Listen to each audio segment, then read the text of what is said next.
The European Super League is back. Well, at least to some extent, it's back. So here's what's actually been going on today and why does it seem like everyone has lost their minds again. But before we start, don't forget to leave a like and subscribe to the channel for more daily content. Okay, let's get into it.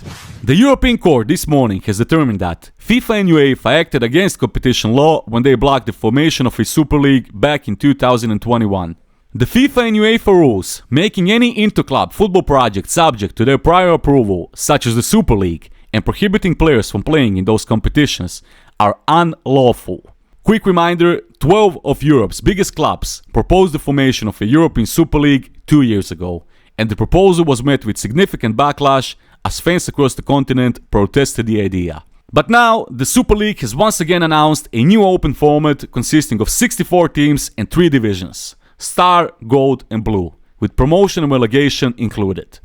Teams would play 14 games a season, with 7 at home and 7 away, with the top teams battling it out in playoffs at the end of the season. So, that's in short why you've been seeing all this European Super League news throughout the day. Barcelona's president, Joan Laporta, already expressed his satisfaction with the court's decision, and is backing the project to become reality. To be more precise, this is what the FC Barcelona published on their website. As one of the clubs driving the Super League project, FC Barcelona feels that the sentence paves the way for a new elite-level football competition in Europe by opposing the monopoly over the football world, and wishes to initiate new discussions as to the path that European competitions should take in the future.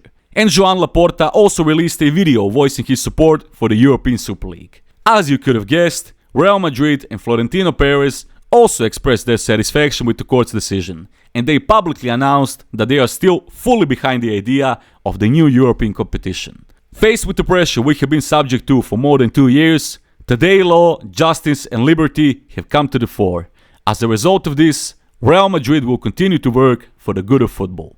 We will make it happen despite the campaigns we have suffered, which will likely intensify starting today, but nobody said that bringing an end to a decades-long monopoly would be easy.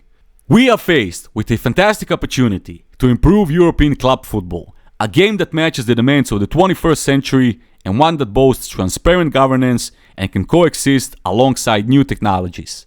The game that can once again ignite the passion and emotion the fans need.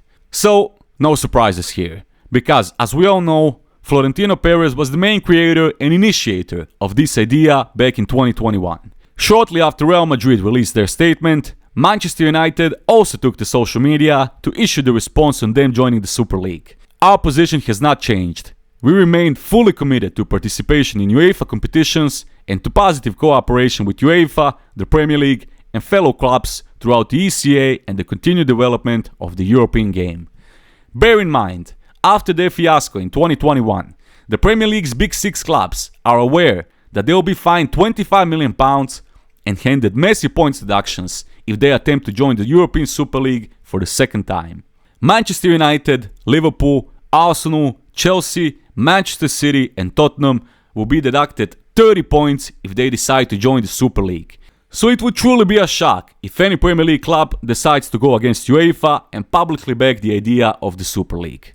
And this is the statement that Premier League put out this morning regarding the possibility of any English club joining the Super League project. Today's ruling does not endorse the Super League, and the Premier League continues to reject any such concept. Supporters are of vital importance to the game, and they have time and again made clear their opposition to a breakaway competition that severs the link between domestic and European football. The Premier League reiterates its commitment to the clear principles of open competition that underpin the success of domestic and international club competitions. At the time of recording this video, this is the list of clubs that have so far rejected the idea of joining the Florentino Perez's competition. Manchester United, Inter Milan, Real Sociedad, Feyenoord, AS Monaco, Paris Saint-Germain, AS Roma, Borussia Dortmund, Sevilla, Bayern Munich, Atletico Madrid and FC Copenhagen. But we can be sure that till the end of this day, most of the clubs that have been previously connected to the Super League idea will reject the proposition, with UEFA's president Alexander Čeferin also publicly mocking the idea of a newly formed competition. We will not try to stop them. They can create whatever they want, and I hope they start their fantastic competition as soon as possible, with 2 clubs.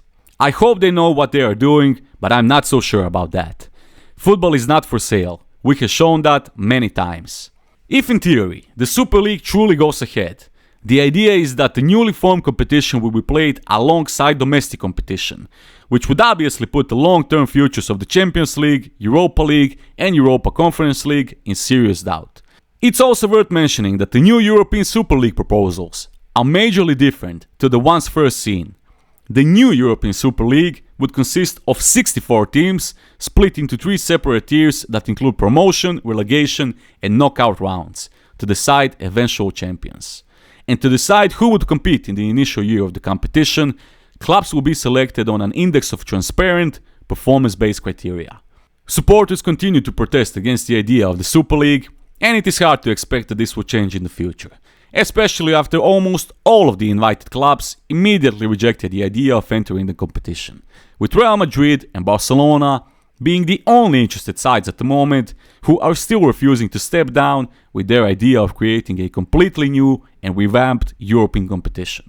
So with that being said, it looks like the idea of a newly formed European competition is possible only in theory, with FIFA, UEFA, and almost all European clubs completely rejecting the idea for the second time now.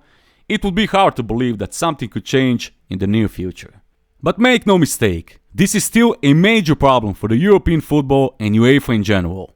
And Thursday's ruling could be a big blow, especially for the Premier League and other divisions, as it makes it harder for them to stop their top teams from cashing in, and it may also have an impact on their new £6.7 billion TV deal if their leading clubs are involved in the European Super League.